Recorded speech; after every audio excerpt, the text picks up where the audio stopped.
বাড়ি এসে মেঘনাদকে ঠাসিয়ে চড় মেরে উচিত শিক্ষা দিল অর্জুন। হ্যাঁ বন্ধুরা, এমনটাই দেখা যাবে। তাই সম্পূর্ণ জানতে ভিডিওটিতে লাইক দিয়ে চ্যানেলটি সাবস্ক্রাইব করে দেখতে থাকুন।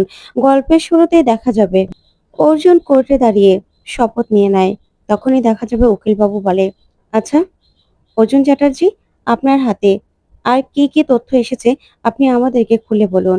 তখনই অর্জুন কিছু বলার আগেই বিরোধী পক্ষের উকিল বলে, আচ্ছা ইওর অনার, এই অর্জুন চ্যাটার্জি উনি কি বলবেন? ওনার হাতে কি আসতে পারে? উনি তো এই কেসের তদন্তকারী অফিসার নয়।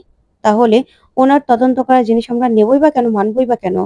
তখনই দেখা যাবে অর্জুন বলে, স্যার, আমি এই কেসের তদন্তকারী অফিসার নয় ঠিক আছে, কিন্তু আমার হাতে এমন কিছু তথ্য এসেছে যা আমি ভাবছি যে এখানে দেখালে সেটাই কেসের জন্য অনেকটাই হেল্পফুল হবে। তাই আমি কি অনুমতি পেতে পারি? তখন জজ সাহেব বলে, আপনি বসুন। অর্জুন চ্যাটার্জি, আপনি বলুন।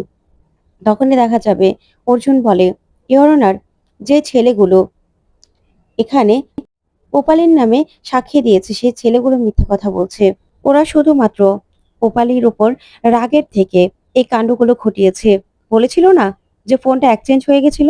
না ইওর অনার, ওরা ইচ্ছে করেই ফোনটা চেঞ্জ করে দিয়েছিল। তারপরে সেখান থেকে প্রশ্নপত্র বার করেই ওই দুই ছেলেকে দিয়েছিল, যাতে এখানে ও নিজে ফেঁসে না যায়, ম্যাডাম যেন ফেঁসে যায়, এরকম ভাবে ফাঁসানো হয়েছে। তখনই বিরোধী পক্ষের উকিল বলে, ইওর অনার, বললেই তো হলো না। এখানে ছেলেগুলো বলেছিল তিনজনের মধ্যে কোনো রকম কোনো বন্ধুত্ব নেই, সম্পর্ক নেই। তাছাড়া ওরা আলাদা সেশনের। তাহলে এখানে অর্জুন চ্যাটার্জি যে কথাগুলো বলছে সেই কথাগুলো আমরা সত্যি বলে কিভাবে মেনে নিই?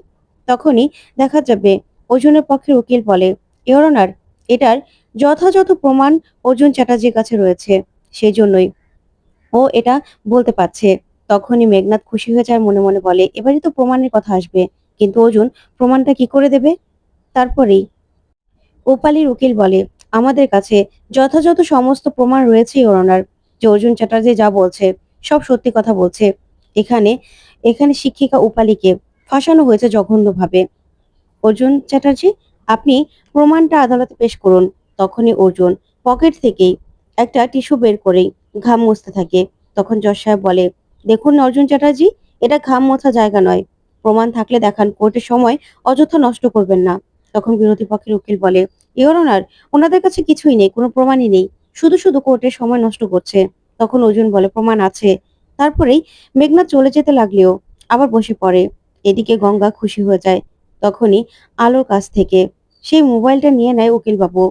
তারপরেই সে মোবাইলটা কোর্টে জমা দেয়। ওইদিকে অর্জুন বলে, ইওর অনার, আমি জানতাম যে এই মোবাইলটা আমার কাছ থেকে নেওয়ার চেষ্টা হবে। একজন চোর আছে, ছিনতাইকারী, চিকু।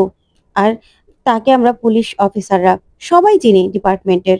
সেই হয়তোবা আমার ফোনটাকে চুরি করেছে আমার পকেট থেকে। তাকে কেউ হয়তোবা কাজেও লাগাতে পারে। তাই আমি আগেই অ্যাডভোকেট আলোর কাছে এই ফোনটা আগে দিয়ে দিয়েছিলাম। তখন তো মেঘনাদ পুরো ভয় পেয়ে যায়। ওইদিকে অর্জুন বলে, ইওর অনার, এই মোবাইলের মধ্যেই এমন একটা ভিডিও আছে যেটা দেখলেই আপনারাও বুঝতে পারবেন যে এই কেসের মধ্যে কে সত্যি বলছে আর কে মিথ্যে বলছে। আমার মনে হচ্ছে এই ছেলেগুলো একা নয়, এর পিছনে বড় কোনো মাথা রয়েছে ওপালিকে ফাঁসানোর জন্য। তখন জজ সাহেব বলে, ভিডিওটা চালানো হোক বড় স্ক্রিনে। তারপর বড় স্ক্রিনে ভিডিওটা চালালেই সেখানে সব সত্যিটা ওরা নিজেরাই বলছে। সেই ভিডিওটা সবার সামনে চালিয়ে দেয়। আর এদিকে সব কথাগুলো শুনে ওপালি কান্নায় ভেঙে পড়ে। এদিকে ছেলেগুলো নিজেরাই বলতে থাকে যে কিভাবে ওপালিকে ফাঁসিয়েছে। তখন সব সত্যিটা কোর্টের সবাই শুনে সবার মুখটা একদম বন্ধ হয়ে যায়। ওইদিকে বিরোধী পক্ষের উকিলেরও মুখ পুরো বন্ধ হয়ে যায়। তারপর দেখা যাবে ভিডিওটা দেখার পরেই সেখান থেকে ওপালির উকিল বলে, ইওর অনার, আশা করছি সবার প্রশ্নের উত্তর আমি দিতে পেরেছি। এখানে ওরা তিনজন মিলে যে ওপালিকে ফাঁসিয়েছে সেটা কিন্তু একদম স্পষ্ট। ওরা রাগ থেকে এই কাজটা করেছে। তাই ইওর অনার, আমি ওপালি চ্যাটার্জি আর গঙ্গা চ্যাটার্জির জামিনের আবেদন করছি। আমি চাই ওদের জামিন মঞ্জুর করা হোক। তখন তো এই কথা শুনে বিরোধী পক্ষের উকিল চুপ করে দাঁড়িয়ে থাকে। তখন জজ সাহেব বলে, কি আপনি কিছু বলতে চান? তখন বিরোধী পক্ষের উকিল বলে, না স্যার, আমার কিছু বলার নেই। ওদিকে মেঘনাথ মনে মনে বলে, এইভাবে ওরা জিতে গেল? না না, আমি এগুলো মানতে পারছি না। তারপরেই অর্জুনকে মেঘনাথ বলে, কি এরকম করে ফাঁসালো বলতো? দেখ আমার তো কাজ আছে, আমি বরং বাইরে যাই। এই বলেই সেখান থেকে মেঘনাদ বেরিয়ে যায়। তখন গঙ্গা মনে মনে বলে, পালিয়ে যাচ্ছেন তো পুলিশ স্যার? বাড়িতে যাই। সব ভাইরাসদের মুখোশ আজকে আমি খুলবো। তারপরেই দেখা যাবে জজ সাহেব বলে, এখানে যা ওদের ভিডিও থেকে উঠে এসেছে তাতে বোঝা গেছে যে এখানে ওপালি চ্যাটার্জির কোনো রকম কোনো দোষ নেই। তাই গঙ্গা পাল আর ওপালি চ্যাটার্জির জামিন মঞ্জুর করা হলো। তখন তো এই কথা শুনে খুশি হয়ে যায় সবাই। এদিকে অর্জুনও খুশি হয়। তারপরেই জজ সাহেব সহ সবাই চলে গেলেই এদিকে আলোকে জড়িয়ে ধরে উপালি। অন্যদিকে দেখা যাবে ম্যাডাম আর স্যার আসে উপালির কাছে ক্ষমা চাইতে আর বলে, জানতাম আপনি এরকম কাজ করতে পারেন না। আপনি আবার স্কুলে ফিরে যাবেন তো? তখন উপালি বলে, সেটা আমি ভেবে দেখবো। ওইদিকে গঙ্গা অর্জুনকে বলে, স্যার এখন আর আপনি আমার উপর রেগে নেই তো? তখন অর্জুন বলে, দেখো গঙ্গা, তোমার উপর আমি রেগেছিলাম না, কিন্তু তুমি যেইভাবে ওদের মুখ থেকে সব সত্যিটা বের করার চেষ্টা করেছিলে না, সেই উপায়টা ছিল মিথ্যে। সেটাই তোমাকে বোঝানোর চেষ্টা করেছিলাম। তারপর দেখা যাবে সবাই মিলে বাড়িতে গেলেই এদিকে সবাই তো ভীষণ খুশি। জেঠু উপালিকে জড়িয়ে ধরে।